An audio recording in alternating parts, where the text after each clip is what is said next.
Эта идея очень интересная, я и загорелся уже давным-давно.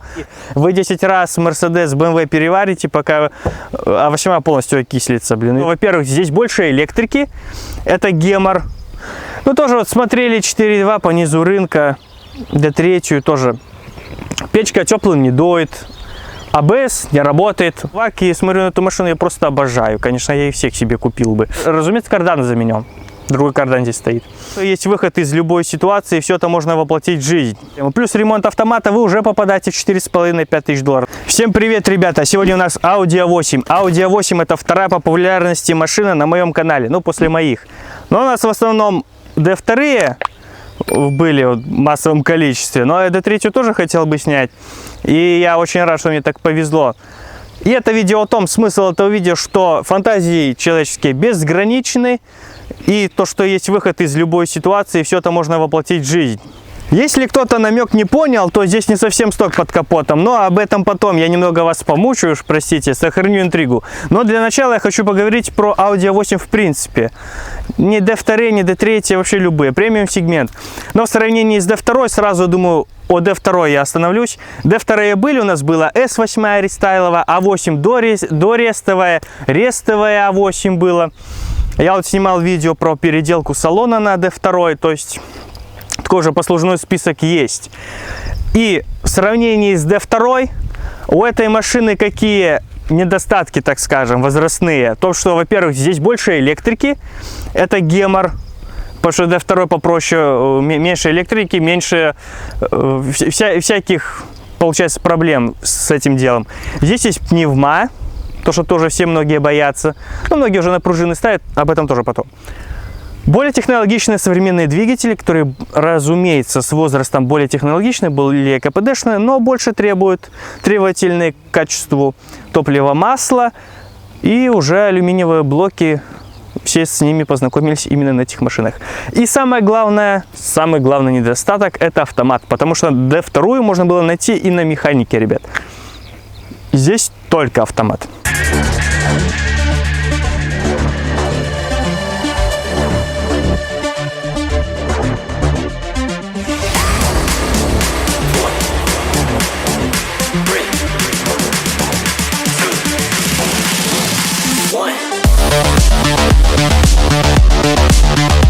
И здесь я хочу немного удариться в философию, поговорить про Audi A8.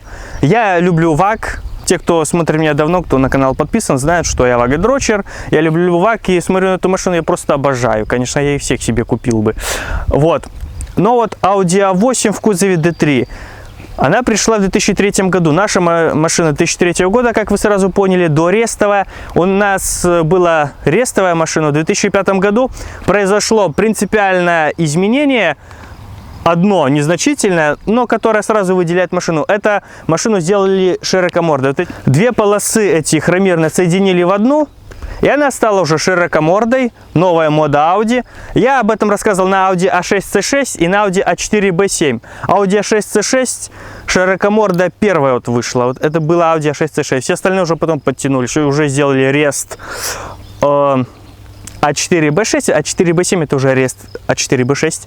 И А8 уже вышла тоже в ресте 2005 года уже широкомордой. И я снимал уже рестовую Audi A8 D3 3 года назад с 3-литровым дизелем. И если покупать такую машину, то действительно оптимальный вариант это 3-литровый дизель. Сразу я хочу рассказать в целом поверхностно о двигателях, обо всем, потому что эта машина, это особенная Audi A8, вы поймете, о чем я. Вот, и так больше, потому что про двигатель я рассказывал на Audi A6 C6, я все бензинки там затронул, бензинки 4.2 V8, 3.2 V6, то есть что там рассказывал. И если уже все это подытожить, кому не интересно смотреть эти видео сразу, лучше всего это, конечно, брать 3-литровый дизельный V6, либо 4.2 V8 дизель. Но все же лучше 3.0, потому что все равно дешевле в обслуживании, меньше расход топлива, их больше по количеству, можно что-нибудь выбрать себе. То есть это более оптимальный вариант. 3.2, 4.2 тоже если брать у фанатов. Потому что 4.2, ребят, там уже 12 степень сжатия на атмосфере. В то время 12. Ладно сейчас, но тогда, когда машины вот 2006-2007 год, 12 степень сжатия. И те машины, которые приехали тогда сюда, эти двигатели уже убиты. Потому что им с такой степенью сжатия нужен нормальный 8-й бензин. В 2007-2008 году у нас не на всех заправках был нормальный 95-й. Был 80-й еще тогда, и 92-й, 95-го нигде было нормального, хорошего. А и 98-й с такой степень сжатия нужен был. То есть двигатель уже давно ушатали. Помимо пробегов конских, а там блоки алюминиевые, еще и бензин некачественный, и этим уже эти двигатели были убиты. Я не говорю, что нельзя найти вообще 4.2 живой нормальный, можно, но если это машина 2009 года, там 10 году сняли, уже вышла D4, я тоже ее снимал. И которая там была пригнана там в 2014-2015 году сюда, где еще она ездила по Европе с нормальным, где заливали в нее нормальный бензин нужный. И в 2014 году она приехала сюда, и здесь она попала к фанату, который ее 98-м кормил. То есть, и пробег небольшой. То есть, теоретически такая машина живая может быть. Но найти ее уже проблема. Но я желаю вам удачи в поисках, если вы решили заморочиться. По всем бензинкам, вот 3.2, 3.7 на них были, 4.2 вот я рассказывал, на 6C6 повторюсь. И теперь уже больше я хочу окунуться в философию, так поговорить в целом о машине. Кто будет покупать такие машины, ребят? Кто покупал себе их, там, даже пусть не новыми, 2-3, там, до 5 лет, ну, 5-летки еще. Кто мог себе это позволить в свое время, там, в нулевых, в середине, да? Тот уже давно ездит на D4. D4 уже тоже постарели, уже сейчас D5 выше. Они уже на них ездят. А кто будет покупать такую машину? Либо фанат, и который будет восстанавливать ее. И это я часто слышу. Вот купил, сейчас это плоховато, я сейчас это сделаю, а потом сделаю вот то и то. И эта фраза «потом сделаю», вот сейчас я сделаю, сейчас займусь, эта фраза сопровождает эту машину, этого человека на весь период его владения ею. Он ее продает, и потом в описании написано «заменено, сделано то-то-то». Подробности по телефону, что еще требует замены, что еще нужно сделать. То есть машина все равно не доведена до нормального технического состояния. Вот. Либо человек, которому пофиг, что покупать, лишь бы что-нибудь премиальное, чтобы произвести впечатление перед противоположным полом. Ну, понятно, там машина будет полностью ушатана. Либо компромиссный вариант, как в этом случае. И перед тем, как я раскрою карты, вот я хочу немного пофилософствовать и довести вас до этой мысли, потому что сейчас начнется срач в комментах и на меня, и на владельца. Это понимаю, сейчас половина вообще выключит это видео нахрен, но сначала меня материт в комментах. Я поэтому плавно буду переходить, уж простите, но я немного затяну. Эта машина была куплена с целью. Вот, к примеру, что сейчас можно купить за 5-6 тысяч долларов? C5 ржавую. То же самое 39-ка будет ржавой, пороги, арки, все это надо варить. Ну, кузовные элементы, как обычно, по классике. Арки, пороги, покраска. Сейчас покраска стоит $1500, ребят, чтобы вы знали. И вот что можно купить? Преимущество этой машины, я говорил на D2. Здесь также упомяну, что преимущество А8, перед вами все кричат, Audi не гниет. Не гниет, ребята, А8. Audi-то гниет. Но вот А8 не гниет, почему? Потому что алюминий. Алюминий окисляется, сейчас многие поправят, да, но это происходит очень долго. И вы 10 раз Mercedes, BMW переварите, пока А8 полностью окислится, блин. И то еще не успеет она полностью окислиться. То есть ценность этих машин — это их кузов, потому что можно найти на убитой пневме, дымящую, парящую, там, звенящую, дрожащую, но по кузову никаких претензий. Единственное, там, да, могут быть сколы на капоте, но жуков, ржавчин сквозной, вот этого вы не увидите. И эта машина заслуживает внимания ради этого. То есть кузов самое дорогое, потому что, как я уже сказал, $1500 покраска, не считая болгарочно-сварочных работ. То есть покупая машину за 5-6 тысяч долларов, можно еще 2-2,5 вкинуть, раскошелиться нормально за это. Материалы, тарги, пороги, там металл, чтобы где-то днище, лонжер. И вы лишаетесь машины еще на месяц-два, пускай, даже пускай на месяц-полтора. А когда машина нужна каждый день, что делать? Конечно, можно купить новую, но у вас есть деньги на новую? Polo Liftback новый, я сейчас смотрел новый прайс-лист, свежий, который вот последние свежие цены. Старт продаж 20 500 до 30 тысяч долларов они стоят. Новая, 20 тысяч долларов за ободранный Polo. То же самое, что в B3. Эти крутелки, ну, там, правда, кондиционер будет, больше там ни хрена не будет. Механика, сзади весла, блин. Кондиционер, все, 20 тысяч долларов за машину, блин, идеальная цена. Таких можно 2 штуки купить, и еще останется на тюнинг. В общем, преимущество кузов. И все остальное можно поменять, в том числе двигатель и коробку, что здесь и сделано. Все равно, ребят, я прошу фанатов, я с вами солидарен, я тоже хотел бы найти за 20 тысяч долларов в идеале. Купить, поставить в музей, вот как я про B6 свой говорил, мне хочется его оставить, вот поставить, чтобы он был как эталон, музей мой личный. И я хотел бы также авоську взять такую же в идеале, с пробегом 0,0, там 3-4 километра и все, но новую абсолютно. Так что, фанаты, выключайте это видео. Здесь установлен EA180 AFN. 180 это 1.9 TDI на простом еще НВД. EA188 это уже с насос-форсунками дизель 1.9, у которого уже 130 лошадиных сил, либо 100. 180 это 2-литровый Common Rail, как мне на B6. Если кто еще меня смотрит и не изучил эти маркировки. Здесь 180 AFN, 110 сил. Такой же, только 90-сильный 1Z стоит на моем B4. И такой же 1Z 90-сильный стоял вот на B3. Ну и сейчас стоит, конечно, на B3, который вот я снимал. Его раскачали. Там я рассказывал подробно, что там заменили распредвал, с НВД. Все. Короче, там заморочились еще серьезнее. Здесь немного проще. Заменена турбина. Стоит от 130-сильного. То же самое там стояло на B3. И сделан чип. Чип здесь, ну, в стоке здесь 110 лошадиных сил. При 450 оборотов 235 крутяшки. С 1950. 79,5 поршень, ход 95,5, степень сжатия 19,5. Вот, блок чугун, ремень, привод ГРМ ременной, ну, все как обычно на B4 своем рассказывал. На B4 я коробку менял, там много чего было. Там 90-сильник, но в принципе хочется большего, я понимаю. А4 B6 я снимал, там 130-сильный АВ стоит, лошадиных сил раскачан на 220 лошадиных сил.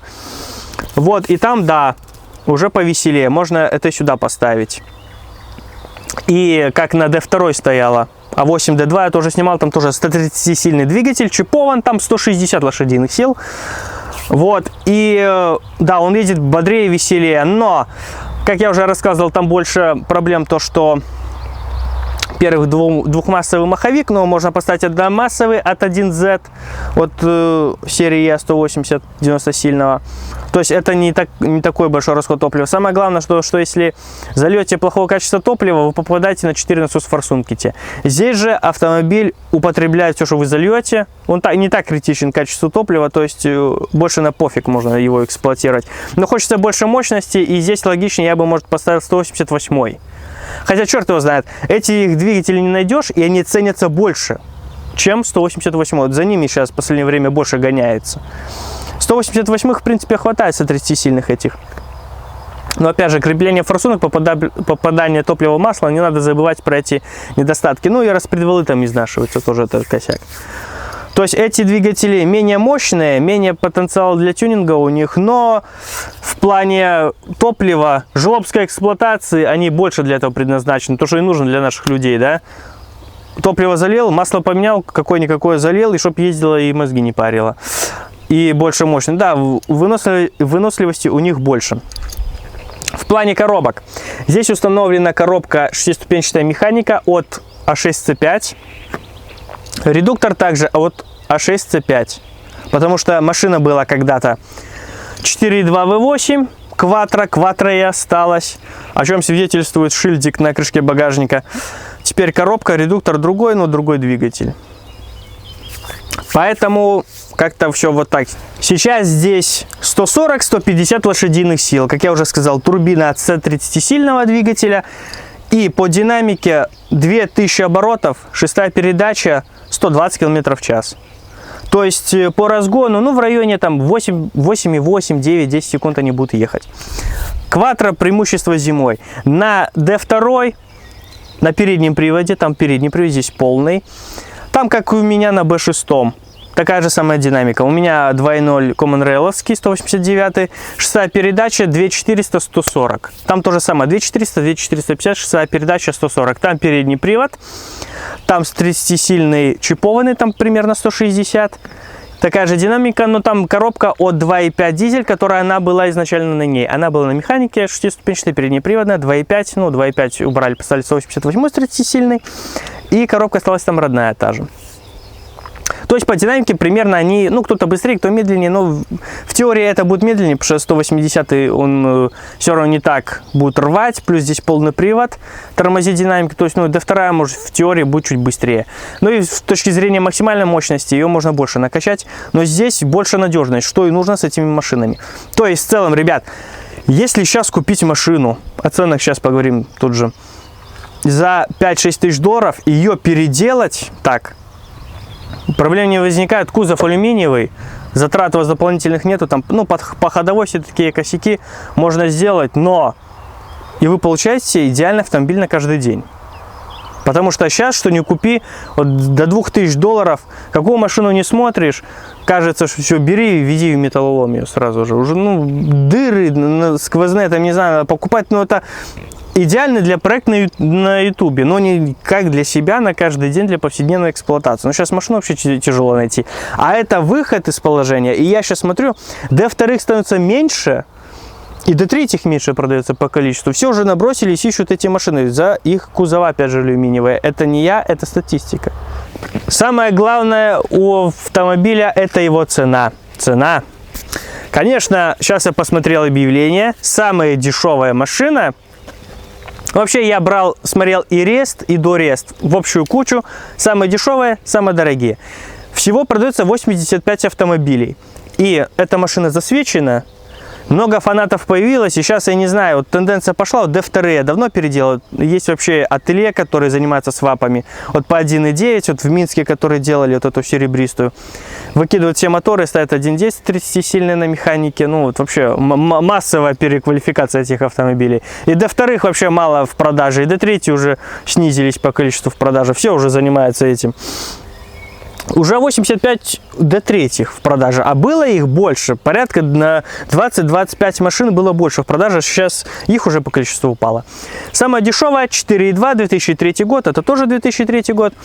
Там 4.2 на Quattro, ну 400 пробега уже тысяч, там неизвестно сколько, 5500, ребят. 5500, 5800, 6, вот все 4.2, 3.7 бензин, вот с этими моторами машин продают по низу рынка. Ну тоже вот смотрели 4.2 по низу рынка. D3 тоже. Печка теплым не доит. АБС не работает. Моторчики, блин, надо менять. Ручник не работает. Короче, на этом проблема и не останавливается. Ну, это, конечно же, можно сделать. Моторчики поменять. Что-то, ну, в любой машине у многих там... Я сейчас не про D3, ничего. Вот машины многие продаются за такие деньги. Там тоже дофига изоленты на проводке. Тоже включаешь зажигание, там гирлянда, все горит, все мигает, везде ошибки. То есть, ну, бывают машины такие. И это уже в норму превращается. Не то, что исключение, это уже в норму превращается. Самые дорогие это были, конечно же, рестайловые машины 2008 года. 16500 и 16 тысяч долларов. 4.2 дизель TDI, 16,5 тысяч. Черная такая рестайловая красивая машина. И 16.3.0 дизель. Ну, где-то попадались тоже фанатские с 4.2 за 15 тысяч долларов, рестовая, что, мол, 220 тысяч оригинального пробега, она в идеале, я отвечаю там туда-сюда, ну, божится всем. Но вот такие вот цены. То есть в теории, если найти за 5500, ну, тоже за 5, вот их порядка 10 машин. От 5,5 до 7 тысяч долларов на 4.2, на 3.7. Вообще без разницы. Если вы покупаете машину уже изначально для свапа такого, неважно, 180 либо 188 вы туда поставите, вы уже нашли мотор, коробку, то все, что вы будете ставить сюда, то в принципе вам нужно найти пофиг какой мотор и коробка, если это все вы снимаете и даете, грубо говоря, чермет. Вам нужно именно уже второстепенные проблемы. Ну, самое главное, конечно, в любой машине, чтобы не было удара, потому что повреждена геометрия кузова. Но самое главное, чтобы вот такие вот мелочи были не такие уже плачевные, чтобы тот же ручник работал, чтобы, ну, да, где-то были какие-то косяки, но не более того, чтобы не пришлось всю проводку заново лопатить и колхозный жлобский на изоленте тюнинг проводки, блин, не пришлось вам исправлять. То есть это все равно очень хороший вариант, и многие все равно пишут, спрашивают, как это сделать. То есть владельцу уже тоже надоедает достаточно долго. Ну и, конечно, всех будет интересовать самая глобальная проблема, кроме тех, потому что, как я сказал, двигатель заменен, коробка заменена, от C5 шестиступенчатая стоит для тех, кто перемотал, и редуктор от 2.5 А6C5, 2.5 дизеля, задний редуктор для тех, кто перемотал это видео, повторюсь, и, ну, разумеется, кардан заменен. Другой кардан здесь стоит. Но коробка, двигатель, понятно. Многие спросят, а что по ходовой? По ходовой здесь, ребят, конечно же, полный сток. Но всех это не интересует. Да, многорычажка спереди и сзади. Это премиальный класс. Без этого никуда. Но всех больше интересует насчет пневмы. Да, пневма здесь осталась, ребят. Все 4 стойки здесь есть. Их никуда не убрали. Машина, пневма работает, все как положено. Многие, конечно, выбрасывают. В свое время на туарегах практиковали. Потому что были на пружинах, были на пневме. Все начали выкидывать пневму, ставить от версии, ну, на пружины машины. Хотя тот туарег, который я снимал, по-моему, был и на пневме, да, по-моему, он был на пневме еще. Но многие все равно ставили уже на пружине от более бедных комплектаций туарегов. То же самое и настигло Q7, вот и А8 тоже выкидывают, ставят пружины. По стойкам пневма есть за 200 белорусских рублей, есть за 100 долларов, это 270 почти рублей наших. Есть там 200 долларов, кто-то восстанавливает за 250 долларов. Когда еще D4 снимал 3 года назад, тогда было в Минске контора, за 250 долларов восстанавливал тогда стойки. И вот стойки продаются там 200 рублей, 100 долларов, 150 долларов. Там у всех разные цены. Кто-то пишет гарантия неделя, кто-то месяц, кто-то до полугода. Там у всех разные. И я на днях, перед тем, как снимать видео, зашел, полистал объявления. Там тоже стоят в связи... То, что сейчас цены скаканули, поднялись. Я смотрю объявление 200 долларов. Ну и так, 2-3 объявления я для себя обозначил, что типа, ну, нормально. Звоню, спрашиваю, стойка есть продажа. Я говорю, 200 долларов как и стоит, к примеру, цена. Ну, знаете, цену надо уточнять. Видимо, сейчас будут дороже. То есть цены стоят, ну, для ориентира, а по факту еще будут дороже. Насколько дороже, неизвестно. И какая гарантия будет, тоже неизвестно. Я вас не отговариваю от пневмы. Я говорю о том, что нужно учитывать. К примеру, даже если 200 долларов, 250 одна стойка, то есть покупать такую машину, 4 стойки поменять, уже 1000. И ремонт автомата, если вы хотите настоящий вагадрочер, все должно быть, вы купите на 4.2, все, чтобы не было этого. К примеру, ну, 1000 долларов пневма, ну, вы можете поставить пружины, то есть эта проблема вас не коснется. Но ремонт автомата это 2000 долларов в ориентировке, 2200. Замена цепей ГРМ, вот я снимал А6C6, там 3-литровый дизель. Но 4 цепи, ну сейчас и на 3.2, и на 4.2 V8, там тоже по 4 цепи бензиновых. Полностью весь комплект ГРМ поменять там вышло, там машина на механике была, правда, там еще замена сцеплений, но вышло 1740, по-моему, долларов. На Е61, то, что я снимал в универсале, тоже 3-литровый дизель, там тоже замена ГРМ тоже в такие же деньги обойдется. То есть в 2000 долларов ориентировочный ГРМ, замена всего, там замена еще прокладок, сальников будет течь 4.2, там 3.2 будут течь. Такие все проблемы. Плюс ремонт автомата, вы уже попадаете в 4,5-5 тысяч долларов. То есть, если вы уже будете сейчас здесь писать, что нафиг эти 1.9, все остальное, я настоящий фанат ВАГа, учитывайте, вы можете купить машину за 5,5, за 6, и не делая даже ручник, печка, там какие-то косяки, ошибки по электронике, даже самое основное, мотор, коробка, вы уже можете на 5 раскошелиться, ребят. Не считая там замены рычагов, еще чего-нибудь такого. То есть, купив за 5 без проблем можно еще вкинуть, а можно еще вкинуть и больше. Поэтому, если вы уже сознательно хотите купить и довести машину до ума как проект, то копите деньги, берите кредиты. Ну что в салоне? Первое, то, что в А8 непривычно выглядит, это вот, а то, что такое, это механическая коробка, как она. Ну, вы уже знаете, что здесь немного не заводская конструкция. По комплектухе это 4.2, в не очень, конечно, богатая комплектация, но по большому счету все, что мне нужно, здесь есть. Ну, раздельный климат-контроль двухзонный, разумеется. Я вообще кондиционеры не люблю. Я вот климат-контроль, вот в любой машине, чтобы климат-контроль именно. Но если нету даже кондиционера, то на худой кондиционер пойдет. Ну ладно, это мои предпочтения. Обогревы всех сидений. Сзади также можно выставить себе обогрев. То есть, то, что касается обогрева, но хотелось бы вентиляции.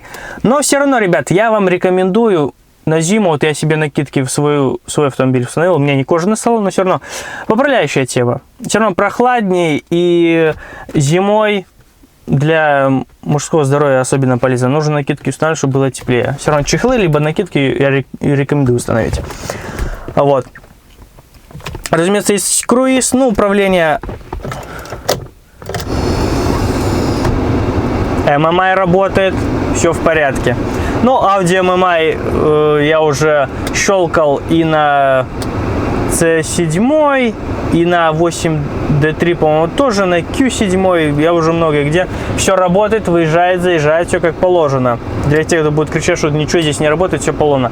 Парктроники работают, здесь с электрикой сделано все как должно быть, здесь все работает, все отлично. Электроручник также работает. Один моторчик стоит $250. В мою машину стоит 100 ориентировочно. И в сравнении с даже вот механическими ручниками, на электроручник у меня нету таких уже претензий к нему. То есть он мне нравится, он меня устраивает, все достаточно хорошо. Опять же, сколько раз я говорил, я не устану это повторять, в Audi мне очень нравится то, что тахометр, спидометр, вот, индикатор температуры двигателя, уровень показания топлива, именно все шкалы, вот, спидометр, тахометра, шкалы вот, температуры двигателя, охлаждающей жидкости и уровень топливного бака, все повернуты под углом, они стоят не прямо, как у BMW, Mercedes, они стоят под углом. И я уже, я говорил на D3, на D4, на всех Audi я это говорил, но опять же повторюсь, все равно вот едешь, один взгляд кидаешь, и я вижу все сразу. Если на BMW, Mercedes, так мне нужно уже немного глаза уводить в сторону, так на тахометр, на спидометр посмотреть, то здесь они под углом, наверное, градусов 30, вот так они стоят, и я вот одного взгляд бросаю, и мне четко видно, какие обороты сейчас, какая скорость, то все замечательно. Вот это жирнейший плюс. Мелочь, казалось бы, но важная мелочь, интересно. Про люк я всегда забываю, люк здесь есть. По отделке салона, несмотря какая здесь конфигурация, то есть мотор, коробка, все вот это не важно. Самое главное, что материалы все равно качественные, в салоне это все равно А8. Отделка по дереву, самое главное, шильдик Quattro, куда же без него. Все равно электрорегулировки сидения. Все работает. Для тех, кто будет кричать, что здесь напортачили с электрикой, ничего подобного. Здесь все работает, все как положено. Все можно по тебя отрегулировать. Комфортный широкий салон, подлокотники также регулируются.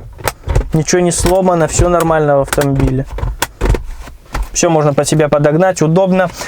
Трехспицевой руль, управление меню бортового компьютера, громкостью на аудиосистеме, громкая связь. То есть, все как положено на тот момент, скудно сейчас, но богато тогда. А сейчас достаточно комфортно и на уровне, потому что все равно с более новыми, но ниже классами автомобилей здесь комплектация на уровне, ребят. Ну что, сзади здесь тоже классно. Самое главное, что я сказал, есть регулировка подогревы задних сидений. Они присутствуют тут, и интенсивность можно здесь настроить. Самое главное. Есть подсветка, все работает, ребят. Несмотря на что 2003 год, все работает. Ну, кармашки эти в сиденьях тоже комфортно. По пространству салона, как я уже говорил, в сравнении с BMW, Mercedes и Audi выигрывают за счет чего? За счет того, что здесь уже не было рядных моторов, здесь уже V6, либо V8. Рядных шестерок, как у BMW, нету, и за счет этого меньше места уходит на подкапотное пространство, и, соответственно, больше места в салоне.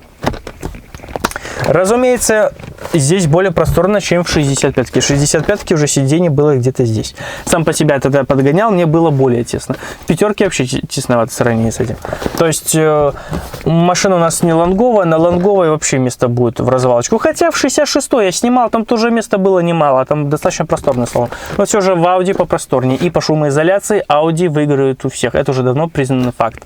И внешне все равно она лучше выглядит, чем BMW и Mercedes 221. Хотя мне 221 нравится, они у нас были. 65-ка мне тоже внешне нравится. Я не фанат BMW, вот мне нравится дизайн. Фанаты BMW его раскритиковали в свое время, но мне он нравится. Но все равно Audi мне нравится больше по дизайну. А так все как и должно быть. Вот подстаканники. Все работает, ничего нигде не сломано, все функционирует. Аптечка, ниша для вашего там айфона. iPhone, кстати, должен поместиться в эту нишу. Преимущество опять же А8, потому что у многих этого нету, а у многих ниши уже там только если зеркалку положить здесь, сюда, в машину 2003 года по размеру iPhone поместится. Ну, конечно, нету смысла его туда ложить, я не понимаю, зачем это нужно делать, но, тем не менее, это тоже приятное преимущество. Самое главное, что я не сказал, аудиосистема Bose у нас, ребята, аудиосистема Bose. И к музыке вообще я отношусь очень критично, в том плане, что я не фанат ставить громкую музыку, сабвуферами и колонками машину пичкать, потому что многие делали все равно не заводскую уже конфигурацию, уже громкость, там басы, четкость, все. Но в сравнении с заводской музыкой играет, ну никак. Ну не обижайтесь, я знаю, сейчас будете в комментах на меня гнать, поправлять, то есть, но все равно очень много стоковой музыки, даже от D-класса ваговского, ну бизнес, вот здесь вот Bose, во 8 я вообще не вижу смысла, как многие переделают музыку Bose по другую. Все равно голова по музыке, какие колонки, усилители вы не поставите с этой головой, все равно она будет работать хуже. Она будет вроде бы на уровне классно, но все равно заводская будет играть лучше, ребят.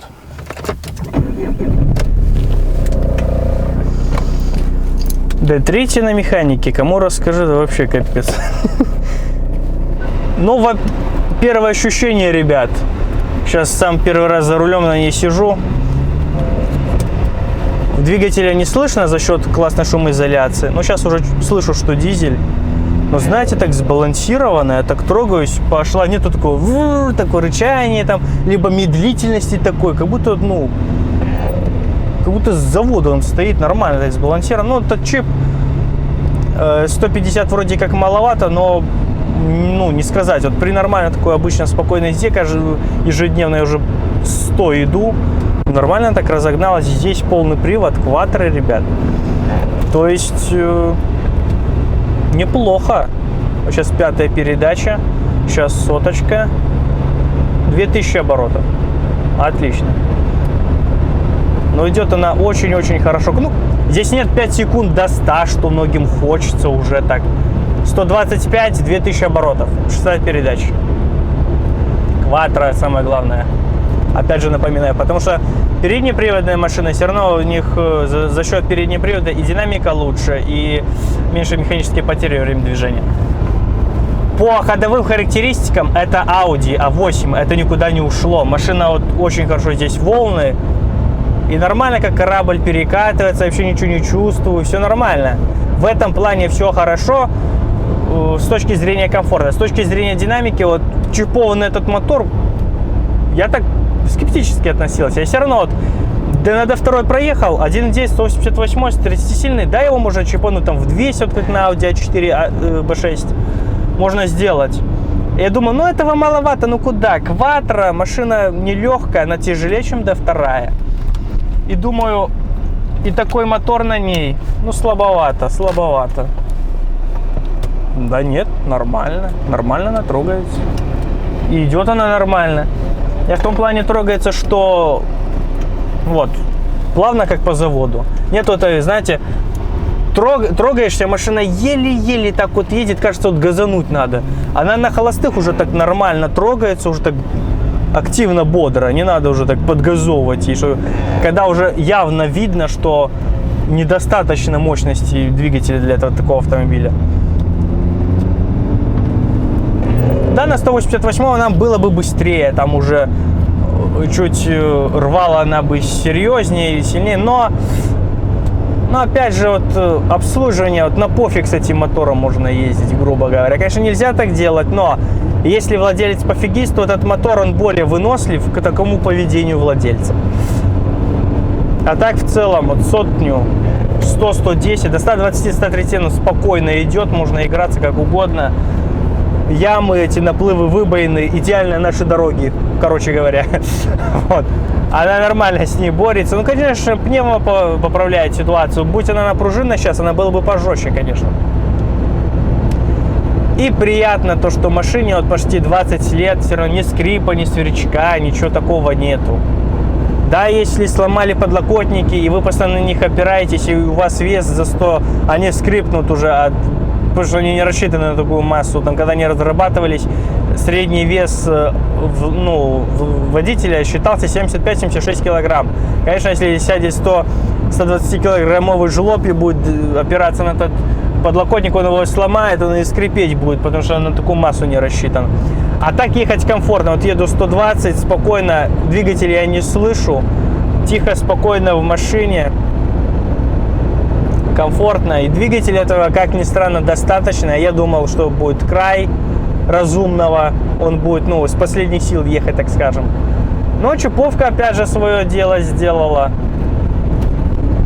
и он сбалансирован, нету резкости такой, что он верховой либо низовой, он как полный сток.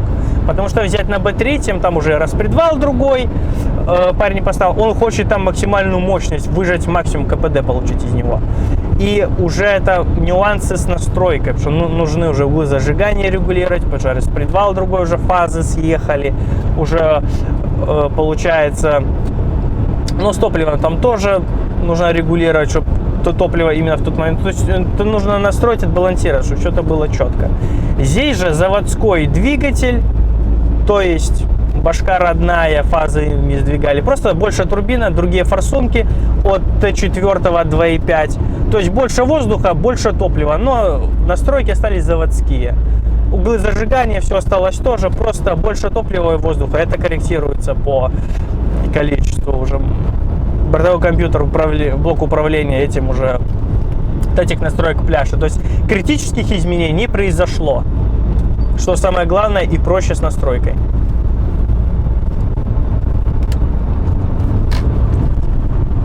Резкость есть у машины, можно спокойно обогнать, она позволяет нас двое в салоне, то есть в сравнении, да, может, ну, если на 6 C5 будет такой мотор, он будет резвее. Но опять же, самое главное, все равно это комфорт. Машина это комфортная, по салону все идеально. В плане физических параметров она шире, длиннее, больше колесная база, меньше ваша спина испытывает негативного. За счет того, что здесь пневмо, вообще я вот ехал, ничего не чувствовал. На другой машине, вот на D-классе, на тех же Passat'ах, а 4-х Audi, вот они жестче, все равно там подпрыгиваешь, подлетаешь, на 120, там, на сотню уже прыгаешь. Здесь этого нету, пневмо, конечно, это поправляющая тема. Я к тому, что физические характеристики никуда не деть. Как я сказал на D2 Audi, как ты гольф комфортным не делай, D2 на пружинах от S8 все равно комфортнее, все равно мягче, и все. И да, физику не обыграешь, ну никак. Просто колесная база, ширина колеи, это вот преимущество. Плюс кузов алюминиевый, но это идеальная машина. Если взять 7,5 тысяч долларов, что можно купить? Можно много чего купить за эти деньги, но вложить придется еще 5. Особенно если вам нужно переваривать кузов. Это сейчас самая дорогая процедура, самое дорогое удовольствие, самая долгая еще процедура, не по времени, не то что по цене. И просто, ну, не найдете вы автомобиль с идеальным кузовом, кроме вот этих алюминиевых авосик, блин. И, ну, у этих машин сейчас вторая жизнь. Я говорю, их уже меньше в продаже стало по количеству. Но машины просто идеальные. И без преувеличения можно сказать, что эта машина, это идеальный автомобиль вот на теперешний момент за такие деньги. Если взять, свапнуть ее, даже не делать полноприводный, кому как, все, да, Audi это Quattro, на переднем приводе это Volkswagen, но Audi все равно Audi останется. В плане физических параметров, колесной базы, уже 5-й раз это говорю, в этом плане салон, опять же, этим же останется, он не будет хуже. То есть кому как, кому-то, да, вот Quattro принципиально, не всем она нужна, вот как я езжу либо по трассе, либо по городу, зимой это все чистится, все нормально, и мне не нужна Quattro в принципе, я не заезжаю в корчи какие-то, вот, то есть мне в тягость полный привод. Даже если взять такую машину переднеприводную, ее Quattro, уже избавиться от Quattro, то все равно машина остается такой же комфортной, такой же внешней красивость, с этим же самым хорошим алюминиевым кузовом, который не сгнет и варить его не надо. Все равно все плюсы автомобиля сохраняются. Да, Quattro хороша, то, что все равно, я сейчас тронулся, чувствую, что 4 колеса тебя тянут. Я словесно это не объясню, это, ну, не понять. Надо это сесть и попробовать, вот вы поймете. Вот, все равно тронулся, да, 4 колеса меня идут. Нету пробуксовки, потому что вот преимущество еще Quattro, да, если вот вы сейчас переднеприводную такую машину поставите, себе 188 мотор сюда засунете, начнете газовать, то велика вероятность все равно сорвать машину в пробуксовку, там где такой-то старт вы прошляпите, здесь такого нету. И, конечно, старт лучше, там, если, ну, с таким мотором гоняться вы не будете, я думаю. Надо все равно брать помощнее, но вот на повседнев это очень отличный вариант. Я давно, конечно, у вас свое мнение, я давно себя в этом убедил, и я хотел бы такую машину себе построить, к примеру. Это очень интересный вариант. Так, конечно, разобраться, Вот я сижу по-королевски в развалочку, все равно в D-классе так не сядешь, в А6 все равно место поменьше, вот два этих подлокотника, широкий салон, я вот еду пневма, вот, я даже газовать не хочу, еду 40 км в час, ограничение 40 и еду 40, я не превышаю. То есть я в любой момент могу надавить, она поедет. Да, не так, как 3-литровый дизель, там он 7,5 секунд кладет до 100, это помедленнее, но 3-литровый дизель 300 плюс тысяч километрами пробегами, уже с крякающим автоматом, который вот-вот уже, блин, встанет нахрен, и вы на эвакуаторе поедете. Конечно, он 7,5 не покажет, а если вы постоянно будете в спорт-режиме летать, ляжет он быстрее, чем вы думаете. Вот здесь все латка на латками, вот щебнем засыпали со смолой, и в надежде, что это надолго. Да, вот тут вообще ужас. Но я чувствую, что машина все равно нету ударов, она перекатывается. Все равно пневма помогает.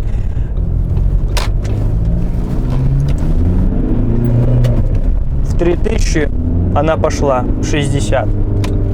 Этого мотора хватает. Да, их уже стало поменьше, но все же есть они еще на разборках. Есть, ребят, можно поставить 90-сильный двигатель сюда. И чиповать его тоже на 120-130 можно качать. Ну, как на B3. Вот. Все равно есть машины после аварий, достаточно серьезных, которые продают уже на запчасти. То есть двигатель такой можно найти в любом случае. Вот. И за ними сейчас больше гоняется, чем за 188. Хотя я думал, что наоборот, 188 с 30-сильно, вот эти с форсунками ПДшные, они больше ценятся. Оказывается, нет. Все равно вот на разборках так спрашивал, люди говорят, вот эти спрашивают. Вот сейчас все массово до вторых переделают, вот до третьих уже очередь дошла, скоро, может, с D4 что придумают. Я думаю, на D4, вот давайте так, я попробую угадать. Вот сейчас 2022 год, 5 июня. Я думаю, что на D4 будет стоять 2-литровый Common Rail'овский, который вот на моем стоит, на 4-х. Вот, наверное, те будут туда пихать. Скорее всего. Ну, по логике развития событий. Но не знаю, не уверен. Вот, то есть, ну, это очень хороший вариант для на повседнев. Ну, конечно, можно и ПДшно сюда поставить и качнуть его в 240 сил, блин, 250, вот как на А4 Б6, она еще резвее поедет. Но, смотрите, вот в Б5 Passat, который я снимал, там голову заменили. Все равно нужна голова уже с не таким изношенным распредвалом, что там износ распредвалов, там косяк. Плюс еще косяк то, что попадание топлива масла, там креплением форсунок на новом болту крепится. Вот этот момент нужно не прошляпить тоже обязательно. Но так машина идеальная, конечно. И можно поставить ПДшный, в принципе, тоже не проблема. Но нужно кормить его на заправках хорошим топливом. На это не забивайте. Потому что попадете на форсунки и вместо того, чтобы наваливать, будете ездить по сервисам. А услуги эвакуатора тоже подорожали, кстати, ребят. Хотя, слава богу, мне не пришлось им пользоваться, но я так расценки отслеживаю, подорожали, сволочь. Так что вообще ни хрена не выгодно. Машину возить на эвакуаторе — это очень затратно. И сейчас едем уже, и гаишников больше стало на дорогах. Раньше их вообще, блин, не встречал, сейчас 2 экипажа встретили. Ну, что-то я привык уже, они всегда меня сопровождают на всех моих обзорах. Вот, но все равно что-то их побольше стало, побольше. Поэтому, если вы будете, блин, на трассу тянуть, то вы еще и на штраф себе заработаете. По-любому придется легализованно это все делать, поэтому лучше заправляйтесь нормальным топливом, чтобы потом по СТО не кататься. Ну вот и финал. А в финале, я не знаю, как вы к этому относитесь, но мне эта идея очень интересна, я ее загорелся уже давным-давно. Единственное, если будет возможность, я не знаю, с D2 или вот с D3, вот самому хочется что-то подобное сделать, потому что в настоящий момент, вот сейчас июнь 2022 года, я не знаю, когда вы будете смотреть, что многие смотрят видео 3-летней давности и пишут мне: идиот, ты где такие цены нашел и все остальное. Я ему пишу: посмотри дату публикации видео, и он замолкает тут же. Поэтому я тут заранее скажу, сейчас июнь 2022 года, сегодня у нас какое число? 4, по-моему. Да, 5 уже. И На сегодняшний день это актуальная тема, я не знаю, как вы отнесетесь, я отношусь к этому положительно, мне это интересно, я сам хотел бы такое воплотить. Ну, на этом все, спасибо большое за внимание, будем дальше стараться находить интересные автомобили для вас, ставьте лайки, делайте репосты, нажимайте колокольчик, чтобы ничего не пропустить, подписывайтесь в телегу, там все свежие новости, счастливо!